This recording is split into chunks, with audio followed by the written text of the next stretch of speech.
सद्गुरु महाराज की जय। श्री सद्गुरु महाराज की जय। श्री सद्गुरु महाराज की जय। अखंड मंगलाकारं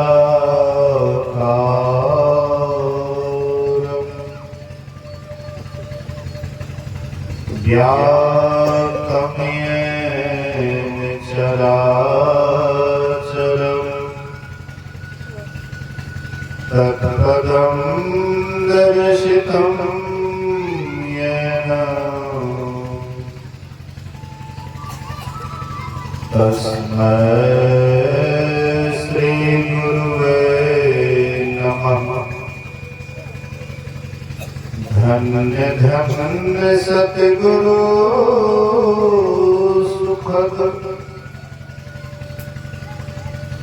महिमा कही न जाए।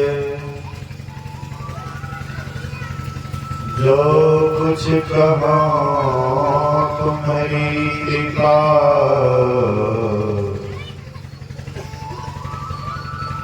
मोखे कछो न बसाए। समवेत समादरणीय सज्जन वृंद, आदरणीय माताओं तथा भक्तिमती बहनों,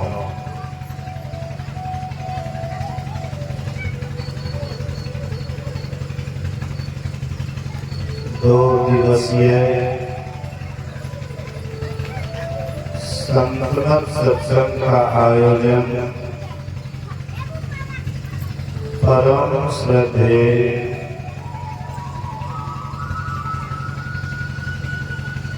अशोक बाबू के द्वारा उनके पिताजी स्वर्गीय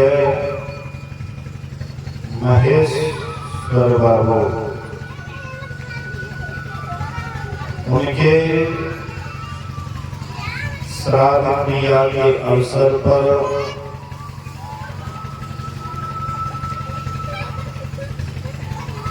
दो दिवसीय संतमत सत्संग का आयोजन किया है। दो दिवसीय संतमत सत्संग के प्रथम दिन के द्वितीय पाली सत्संग में हम आप उपस्थित हैं। बहुत देर से पूर्ववक्ताओं से सुन रहे थे। मैंने भी सुना, पाठ हुआ।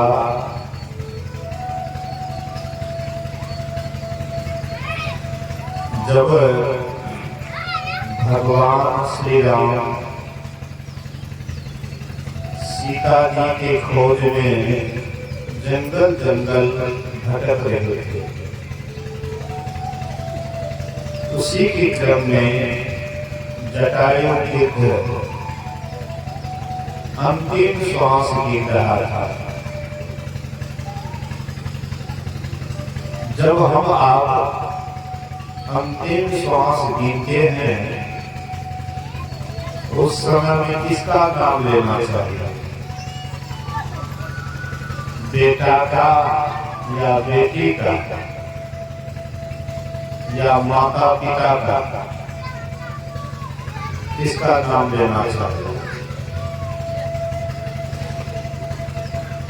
एक बेर हमारे बेटी के मुंह देखा जाए, बहुत दिन ध्यान गया, बेटी के मुंह में देख लिए, पूरा हमारा बेटी के मुंह देखा जाए तो तुरंत फोन करते हैं, ये फलनी देखिए तो पिताजी याद करे अंतिम सीमा। बेटी आती है, भेंट करती है, उधर से कुछ खाने पीने के लिए भी लाती है, तो बेटी की याद में शरीर छूट गया, क्या उसकी सदगति हो जाएगी? या बेटा की याद में शरीर छूट गया, क्या उसको सदगति हो जाएगा?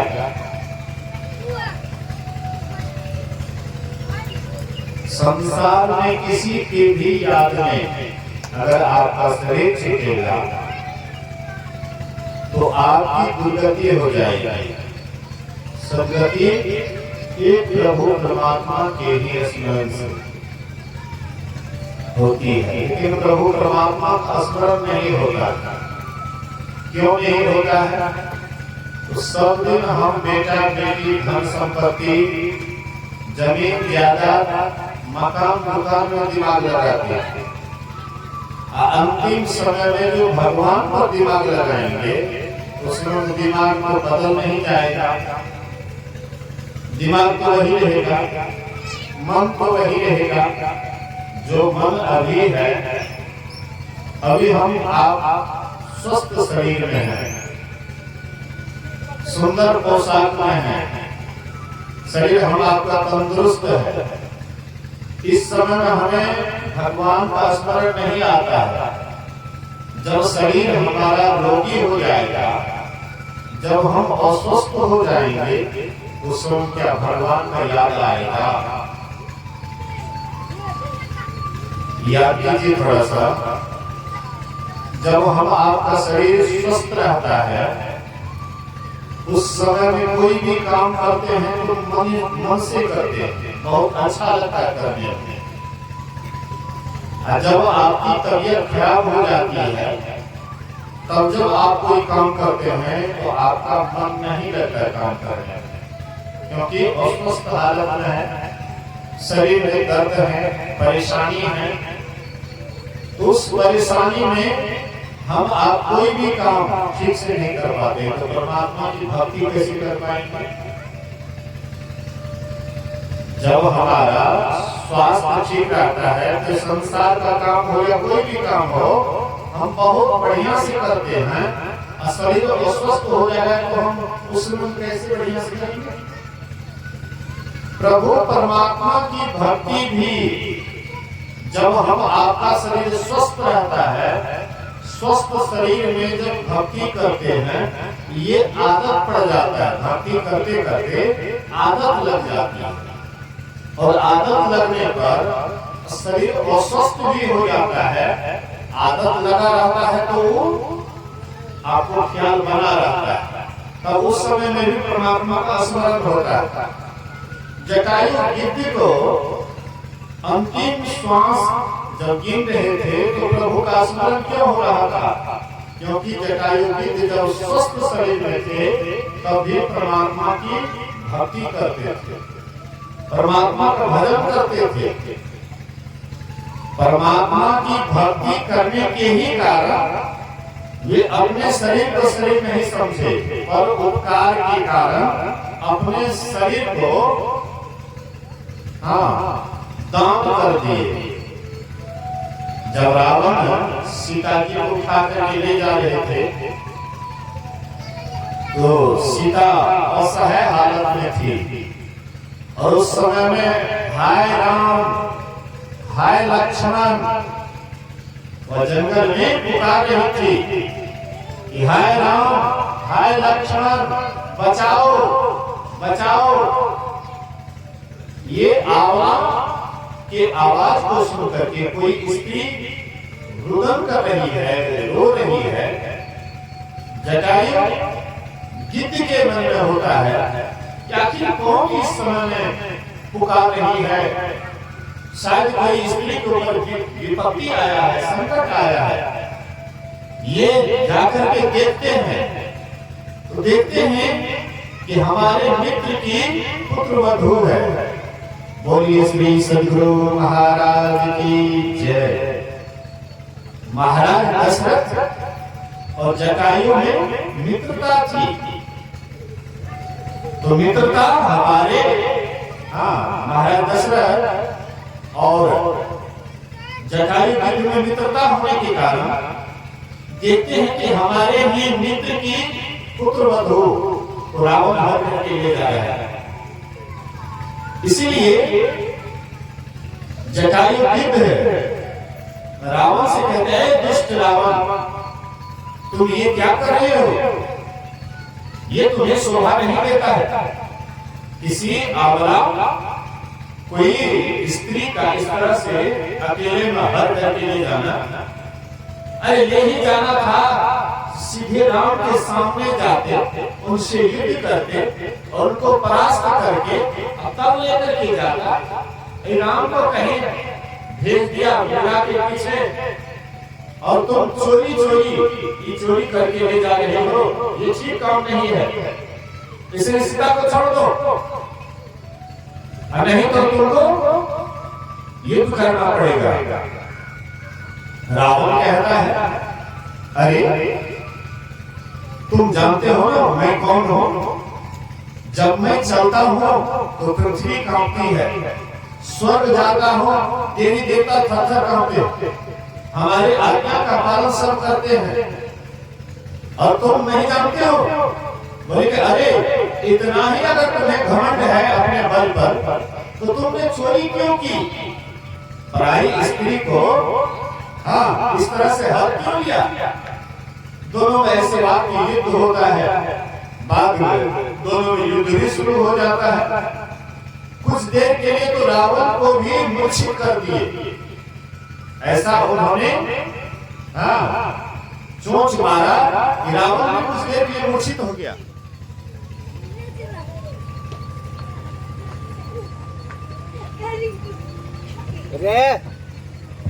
बाद में रावण जो होश में आया तो फिर दोनों में युद्ध होने लगा, और होते होते रावण देखता है ये हमको चलने नहीं देगा, तो शिव जी का दिया हुआ चंद्रहास खड्ग से उसका पंख काट दिया। तो पक्षी का तो पंख ही उड़ने का सहारा होता है, पंख काट दिया, वहां से जैसे गिरता है, हे राम हे राम हे राम हे राम करते करते पृथ्वी पर गिर जाता है। क्योंकि पहले से ही वह स्मरण करते थे, प्रभु का स्मरण करते थे। पृथ्वी पर भी गिरा तो पर भी उसका स्मरण हो रहा था, स्मरण कर रहे थे। जिस समय में शरीर आपका काम नहीं करे, जिस समय में हम आप अस्वस्थ हो जाएं, संसार का चिंता नहीं करना चाहिए, ये बात को याद रखिएगा। बोलिए श्री सद्गुरु।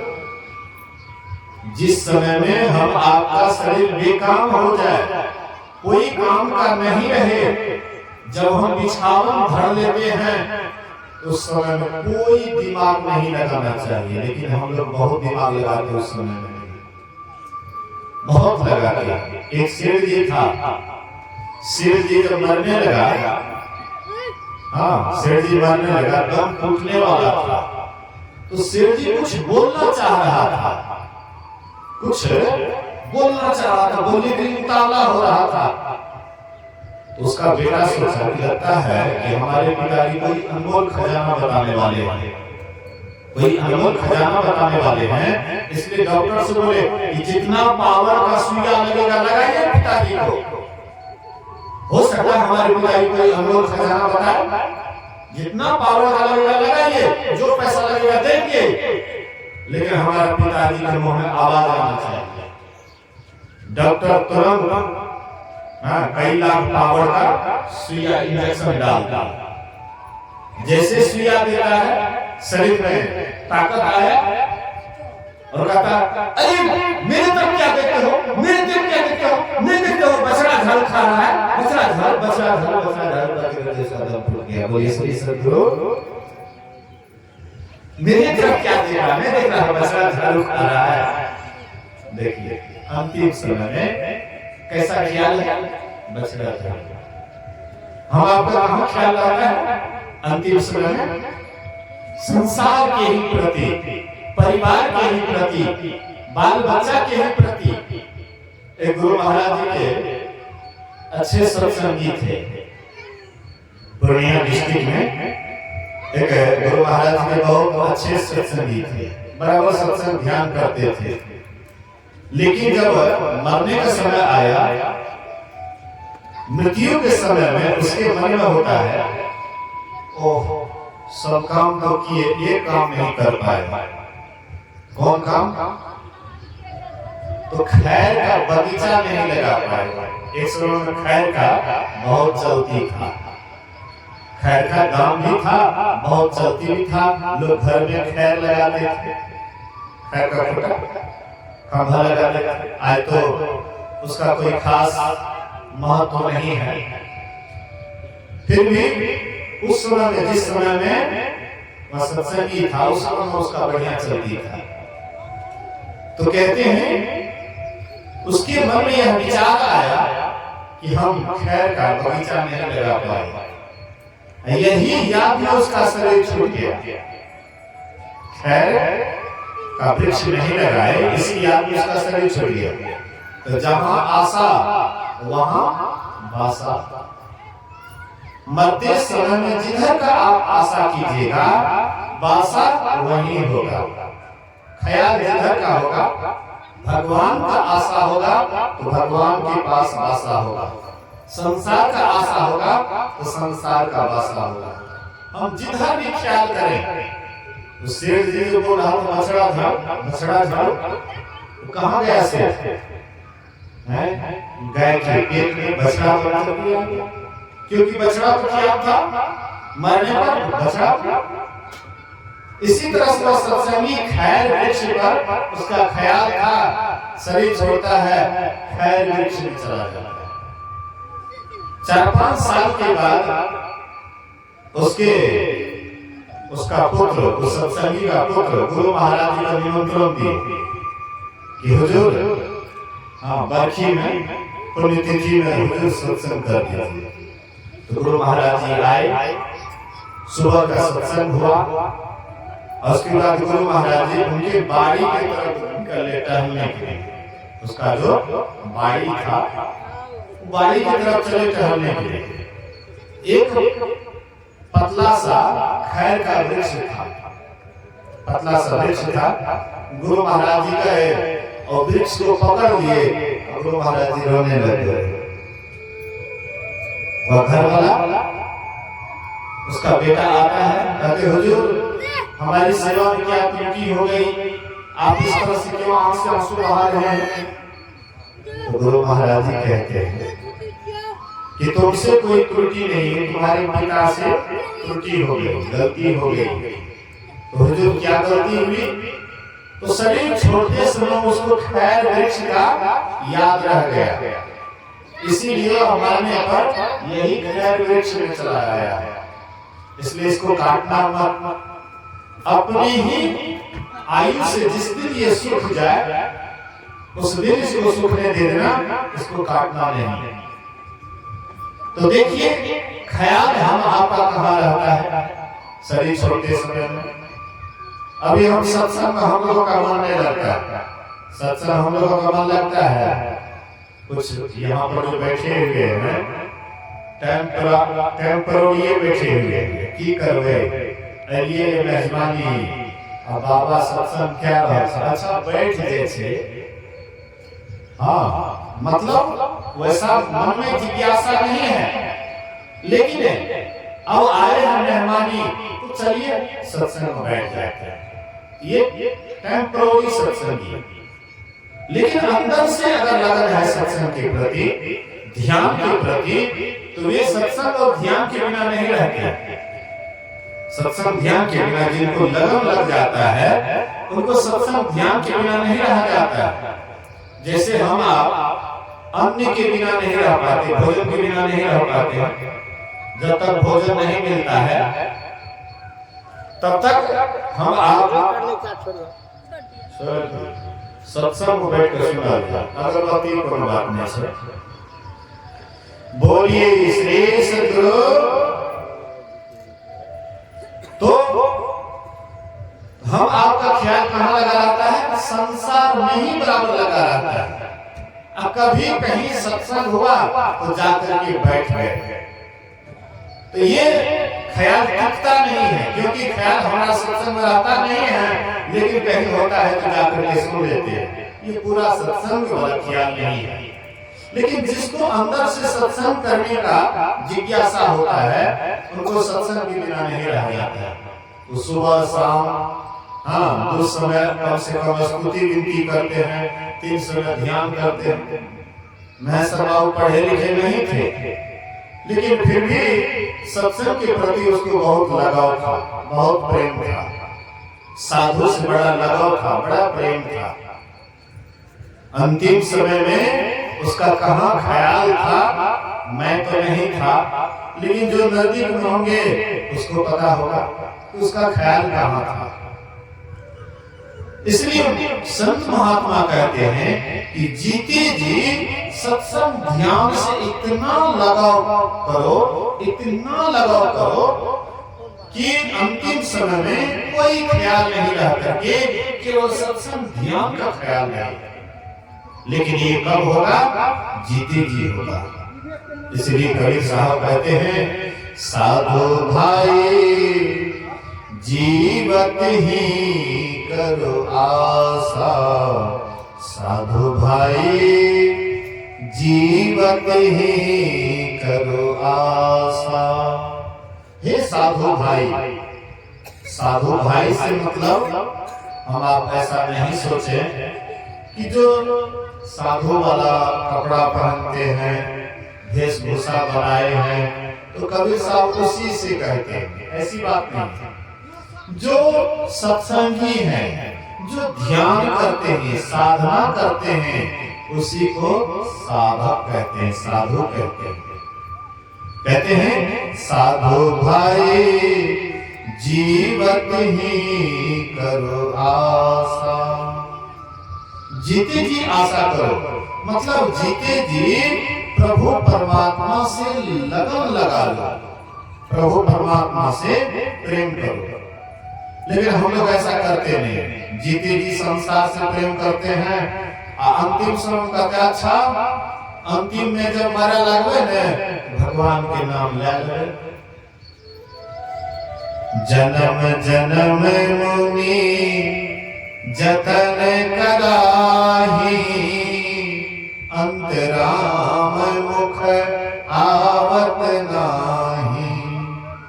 जन्म जन्म मुनि जतन करते हैं, खूब भगवान का स्मरण करते हैं, खूब भगवान को याद करते हैं, लेकिन अंतराम मुख आवत नाही। अंतिम अंतिम में घुस जाता है, अंतिम अंतिम में गलती हो जाती है, अंतिम अंतिम में ख्याल भटक जाता है, अंतिम में अक्सर ख्याल भटकता है। अंतिम में क्यों नहीं भटकेगा? सब दिन ख्याल भटका हुआ है, तो अंतिम में कैसे ख्याल आपका दुरुस्त हो जाएगा? सब दिन हम आप चोरी किए हैं, हमारे समय में कौन सी ख्याल आएगा? भगवान का। सब दिन हम बेईमानी किए हैं, हमारे समय भगवान क्या आएगा? हमारे समय भगवान याद आएगा। सब दिन डकैती किए हैं, बेईमानी किए हैं, घूसखोरी किए हैं, डाका डाले हैं, दूसरे को लूटे हैं, अंतिम समय मरते समय भगवान का याद आएगा? कदापि नहीं।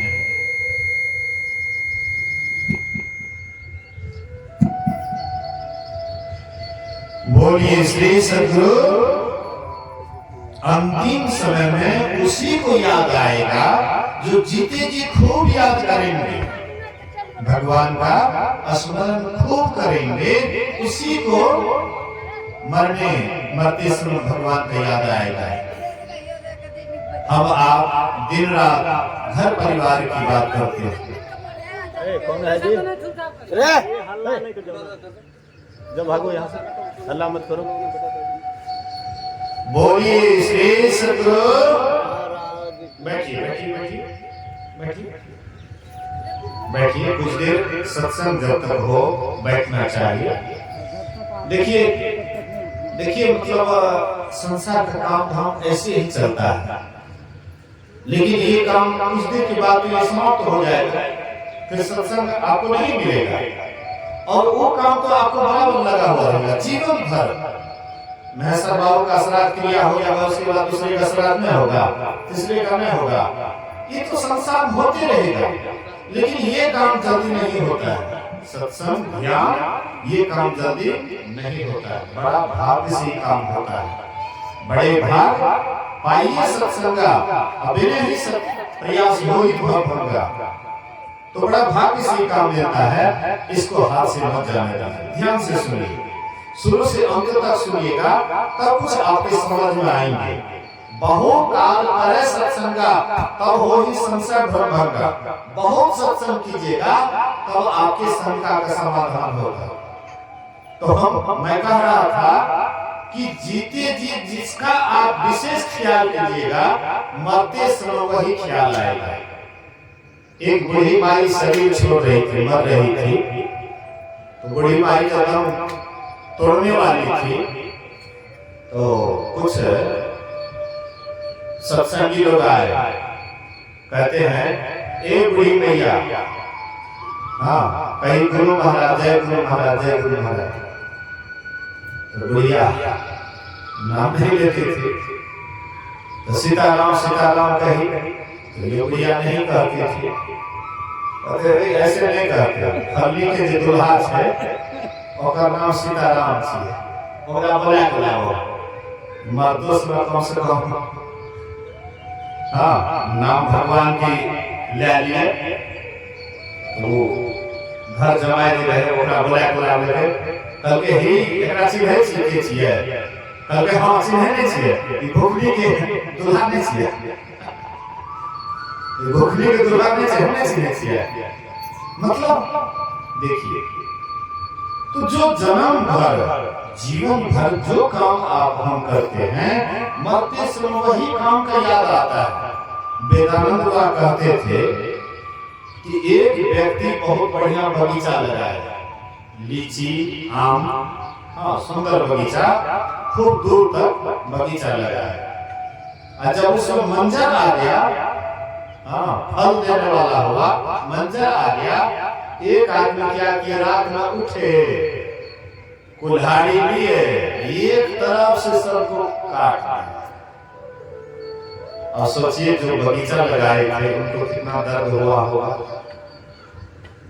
बेचारे इतना मेहनत से सब दिन उसको पानी से सींचे, मेहनत किए, और जैसे मंजर आया उसको काट दिए। और जब वह व्यक्ति मरने लगा, जो व्यक्ति काटे थे बगीचा को, मरने लगा, तब कहते उस समय, हे फलाना के बला, हमरा गर्दन पर कोई बुलाई चला रहल छै, हमरा गर्दन पर कोई काट रहल छै, फलाना के बला। उसको बुलाए, जैसे बुलाए तो हाथ जोड़ कर कहते हे फलाना, बहुत बड़ा गलती कर दिए, हम ही छिए, हमरा जन्म भाग में ई सुंदर बगीचा लगा लेके हमने लगी किया लेके ए खातिर हम ही रहते जैसे काट दिए, लागे छै हमरा गर्दन पर कोई कुल्हाड़ी से काट रहल छै, हमरा क्षमा कर दिया। श्री सद्गुरु महाराज की जय। हॉर्न की आवाज को कम कीजिए, सीटी दे रहा है। बोलिए श्री सद्गुरु महाराज की। तो देखिए, बगीचा काटने के बाद उस समय उसको कुछ नहीं लगा, उस समय सोचा कि हम बढ़िया काम कर रहे हैं, लेकिन बाद में उसके गर्दन पर जब कुल्हाड़ी चलने लगा तब उसको पता लगा। कर्म करते समय हमें मतलब पछतावा नहीं होता है, चाहे कोई भी कर्म करते हैं पछतावा नहीं होता, जब उसका फल मिलता है तब उस समय सोचते हैं कि हमने क्या किया। इसीलिए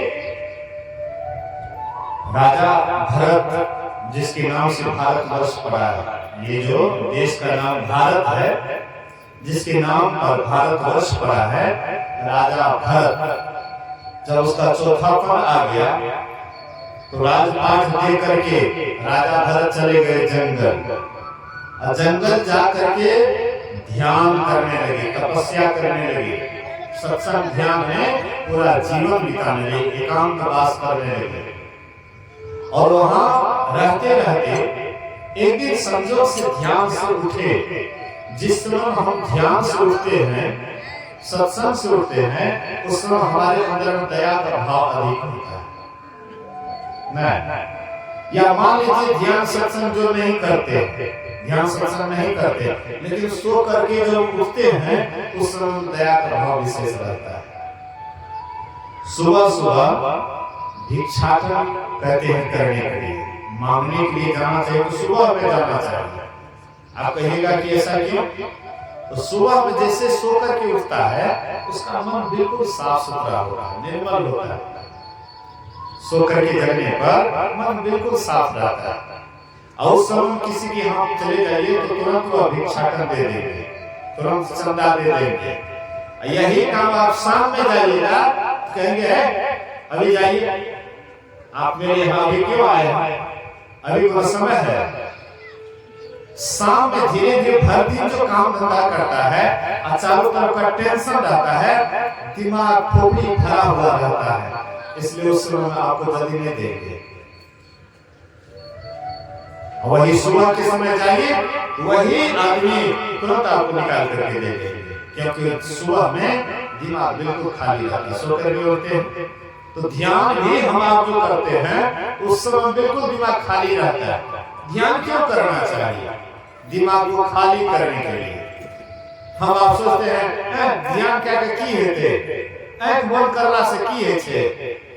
अरे बाबा करके तो देखिए, शांति मिलती है। जैसे नींद में हम आप नींद में जाते हैं तो सब कुछ भूल जाते हैं, तो एक शांति महसूस होता है।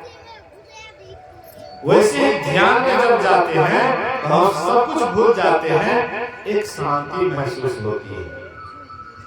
तो राजा भरत भी ध्यान से उठे हुए थे और उसका नजर पड़ जाता है एक गर्भवती हिरनी पानी पीने के लिए नदी किनारे में पानी पी रही थी। अचानक सिंह का दहाड़ हुआ, जोर से सिंह दहाड़े। सिंह के दहाड़ को सुन करके वो इतना जोर से भागी, सोची कि वह शेर हमको खा जाएगा, इतना जोर से भागी, छलांग मारी कि शायद उसका प्रसव का समय पूरा हो गया होगा।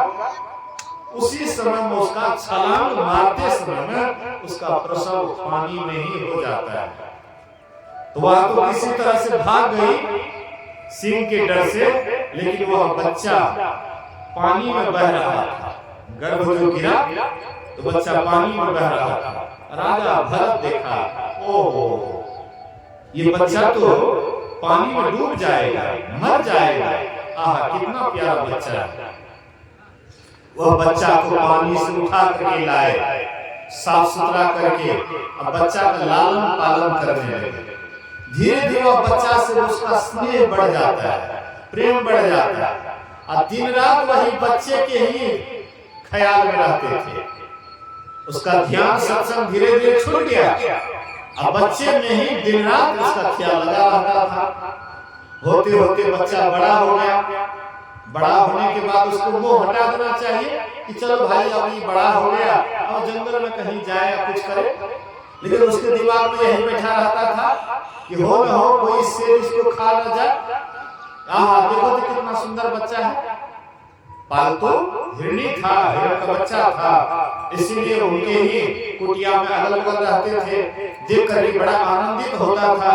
संजोग से वह हिरण भाग गया और जब उसका शरीर छूटने लगा, वही हिरण के ही याद में उसका शरीर छूटा। हिरण के ही ख्याल में उसका शरीर छूटा। तो फिर वे कहां चले गए? हिरण वाला शरीर। राजा भरत शरीर छोड़े, हिरण वाला शरीर में चले गए। लेकिन पहले जन्म में जो ध्यान भजन किए हुए थे, सत्संग किए हुए थे, साधना किए हुए थे, हिरण वाला शरीर में जाने पर उसको ख्याल था कि हमारा ख्याल गड़बड़ हुआ। मैं इतना ध्यान भजन किया और फिर भी ख्याल हिरण के बच्चे पर गया, इसलिए मैं हिरण में आ गया। इस बात में क्या करते? उस शरीर से ध्यान तो नहीं हो सकता था, भक्ति तो नहीं हो सकती थी, लेकिन याद था कि ये शरीर से ये काम नहीं होगा, ये शरीर छूटेगा तभी तो हमें और शरीर मिलेगा। तो एक दिन वह दलदल में फंस गए। दलदल में फंस गए, जानबूझ करके और अंगूठा दिए, भले ही इस शरीर छूट जाएगा। तो हिरण वाला शरीर उसका छूट गया। फिर जब उसका शरीर हुआ तो फिर ब्राह्मण कुल में जाता है, और उस जन्म में वो किसी से मतलब नहीं रखता था। बोलिए श्री सद्गुरु, किसी से मतलब नहीं, एकदम आया राम गया राम, आगे को हर्ष नहीं, गए को शोक नहीं। कोई काम भी देते थे कि जाओ, हाँ फसल बोए हैं तो उसका थोड़ा सा देख रेख, चिड़िया चुनमुन आएगा तो उसको उड़ा देना। जब जाते थे फसल जोड़ने के लिए, जैसे चिड़िया वगैरह दाना चुगने लगता था तो एक पकड़ा पड़ता था। राम के चिड़िया राम के खेत, खोले चिड़िया भर भर पेट। राम के चिड़िया राम के खेत, खोले चिड़िया भर भर पेट। कहते थे कौन पागल आदमी है, और चिड़िया को उड़ाना चाहिए, कहते हो भर भर पेट खाओ। परिवार के लोगों को गुस्सा नहीं आएगा? ऐसे अगर कोई भी करेंगे तो गुस्सा नहीं आएगा? आप ही का बेटा है या बेटी है या कोई भी है, ऐसा करेगा तो आपको बड़ा गुस्सा आएगा। अरे मूर्ख कहेगा, इतना मेहनत से मकई का बीज लाए हैं, कितना रुपया किलो, अब तो ये क्या कर रहे हो? गुस्सा आता था। परिवार के लोग बोले कि चलो ये काम नहीं होता है तो गाय चराने के लिए, तो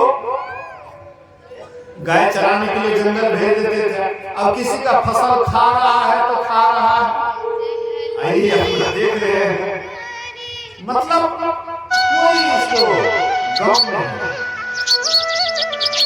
कोई गम नहीं, बेगम रहते हैं। अंत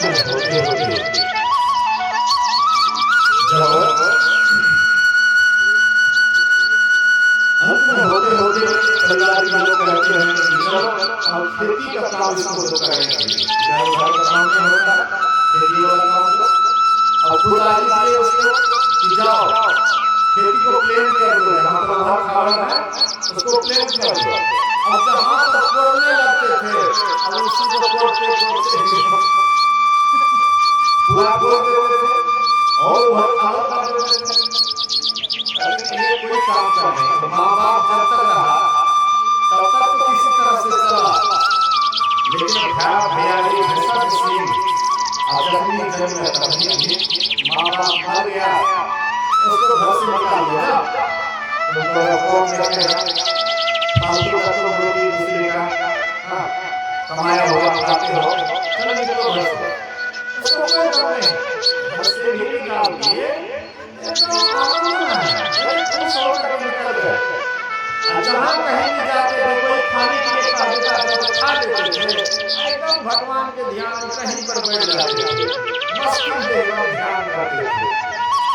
मतलब कोई डर नहीं उसको कि घर छोड़ दिए अब क्या खाएंगे, कहाँ रहेंगे। कहीं जंगल पहाड़ नदी किनारे या वृक्ष के नीचे जाकर के सो जाते थे, एकदम आनंद रहते। होते होते राजा रघुगण जा रहे थे सत्संग सुनने के लिए, उसमें 4 कहा था पालकी पर बैठ करके जा रहे थे सत्संग सुनने के लिए।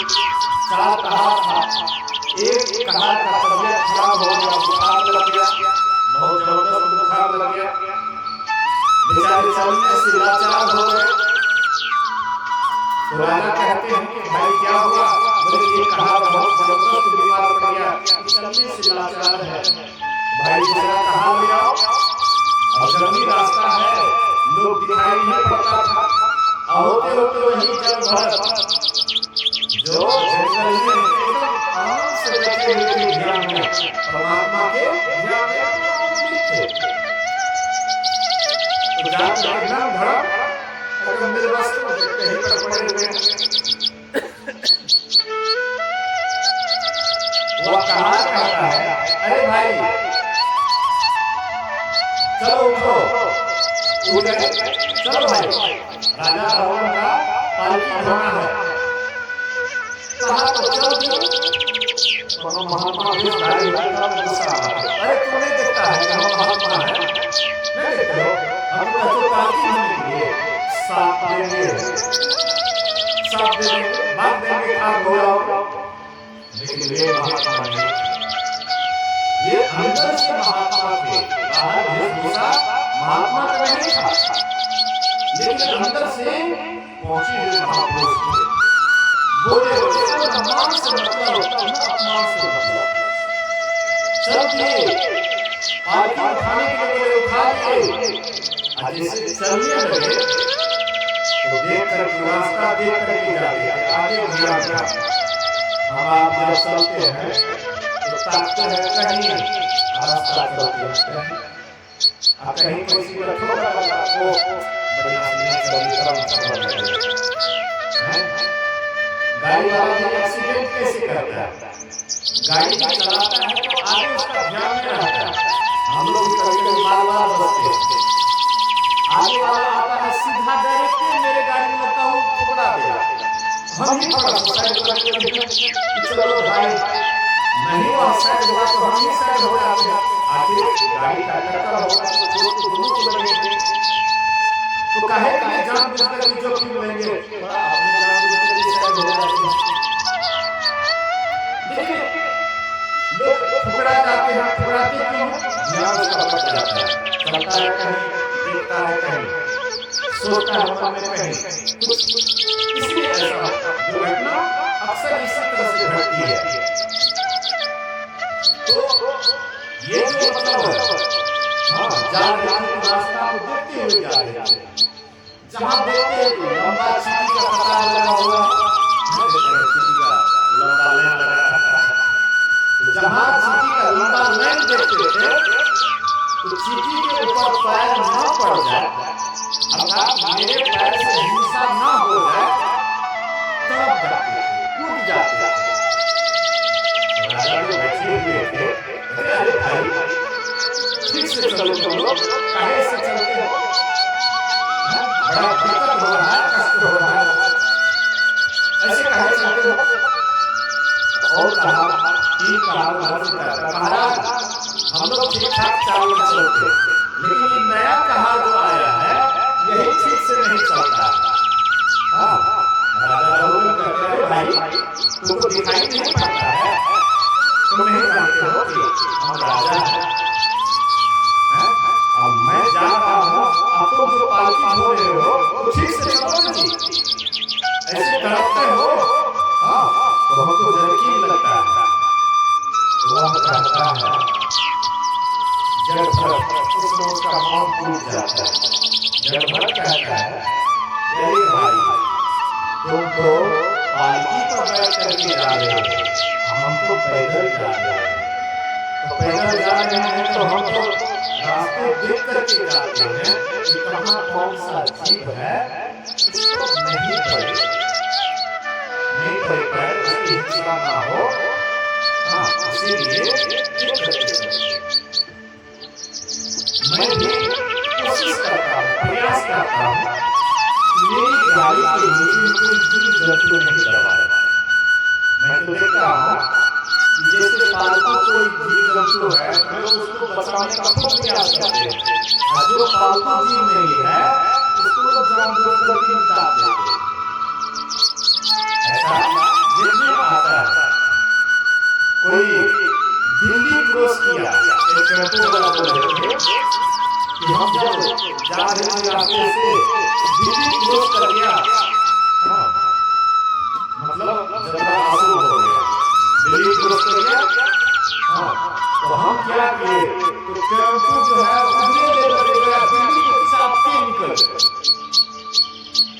उसका यात्रा शुरू हो गया, दिल्ली को मार दिए, हाँ गाड़ी में चिप दिए, उसका यात्रा शुरू हो गया, रास्ता अशुभ हो गया, दिल्ली रास्ता काट दिए तो रास्ता अशुभ हो गया।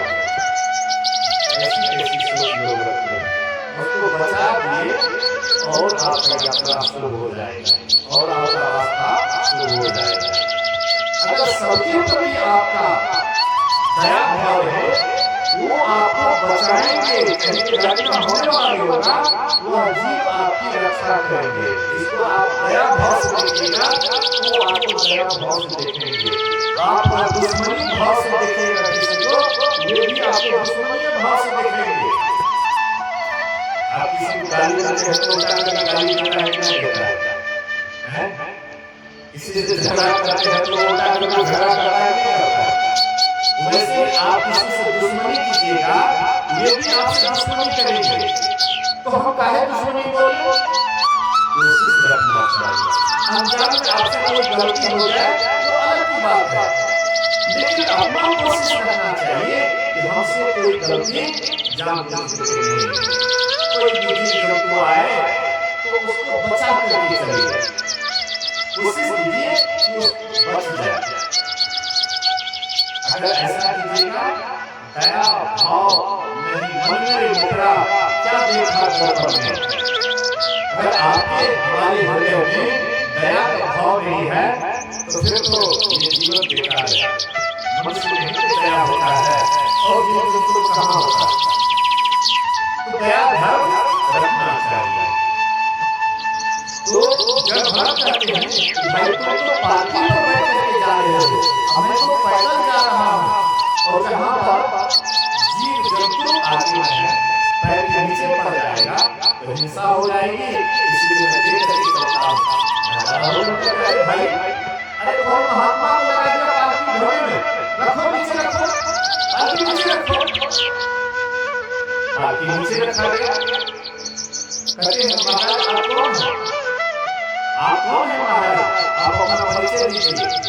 बोले मैं कोई तो क्या मतलब है? अरे तो मनुष्य को बैल बना करके जा रहे हो ना सत्संग सुनने के लिए, सत्संग सुनने के लिए जा रहे हो, मनुष्य को बैल बना करके जा रहे हो। याद रखना, इस तरह से जिंदगी भर सत्संग सुन लो, लेकिन अगर तुम्हारे अंदर में जब तक दया भाव नहीं आएगी, संतों के चरण धूल पर में आप तो नहीं कहलाओगे, तुम्हारा जीवन कभी कल्याण मैं नहीं हो सकता, तुम्हारा जीवन मंगल में कभी नहीं हो सकता है। कहते महाराज मुझे आत्मा का ज्ञान दीजिए। आत्मा क्या है?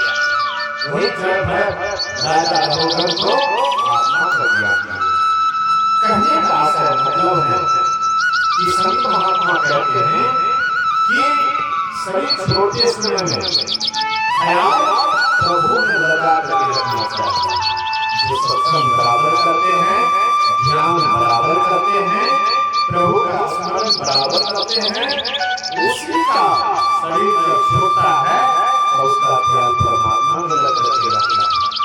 नहीं तो हाँ थोड़ा सा गलती हो जाने के कारण हम आप दूसरी जोड़ी चले जाते हैं, हालांकि संस्कार मिलता नहीं है। कहते हैं यदि इस जन्म में ब्रह्म को जान लिया तब तो ठीक है, अगर उसे इस जन्म में नहीं जाना तो बहुत बड़ी हानि है। यदि इस जन्म में ब्रह्म को जान लिया तब तो ठीक है। गुरु महाराज कहते थे कि ब्रह्म को दो तरह से जाना जाता है, ब्रह्म को दो तरह से जाना जाता है। एक जाना जाता है परोक्ष ज्ञान और दूसरा है अपरोक्ष ज्ञान।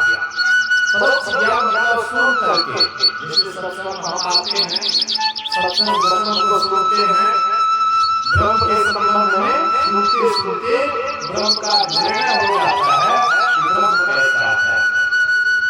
इसके बाद कहते हैं दूसरा होता है साधना में, जब हम आप अंदर बसते हैं और उसका साक्षात्कार हो जाता है, ये होता है अपरोक्ष ज्ञान, प्रत्यक्ष ज्ञान। तो पहले श्रवण ज्ञान से ही ज्ञान की शुरुआत है।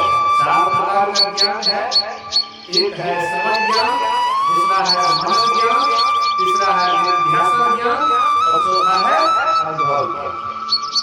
तो पहले सत्संग खूब सुनना चाहिए। सत्संग कहीं भी हो जा करके खूब ध्यान से सुनिए, और जो लेने योग्य बातें हैं उसको ले लीजिए, जो आपके दिमाग में नहीं आता उसको छोड़ दीजिए। हालांकि शुरुआत में आपको कोई कोई ज्ञान दिखाएगा कितना भारी ज्ञान है, समझ में नहीं आता है। आपको ऐसा लोग दिखाएगा कि ये बड़ा गंभीर ज्ञान है, समझने से बाहर है। लेकिन वही बात को जब आप सुनने लगेगा बराबर, सुनते सुनते सुनते सुनते लगेगा कि ये तो सबके योग्य है और इसको तो सब लोग कर सकते हैं। तब देख लीजिए आप जो ज्ञान नहीं समझ रहे थे वो ज्ञान भी आप समझने लगेगा। बोलिए प्रेम से श्री सद्गुरु महाराज की जय। एक बार महर्षि साईं जी महाराज 1996 में मानगंज जिला वासी सत्संग हुआ था। मानगंज में 1996 में महर्षि साईं जी महाराज मानगंज में आए हुए थे और सत्संग हो रहा था। उस समय में मैं नए सत्संग में गया था। उसके पहले भी अपना सत्संग के प्रति नहीं था लगा, थोड़ा सा जिज्ञासा उस समय जगा हुआ था।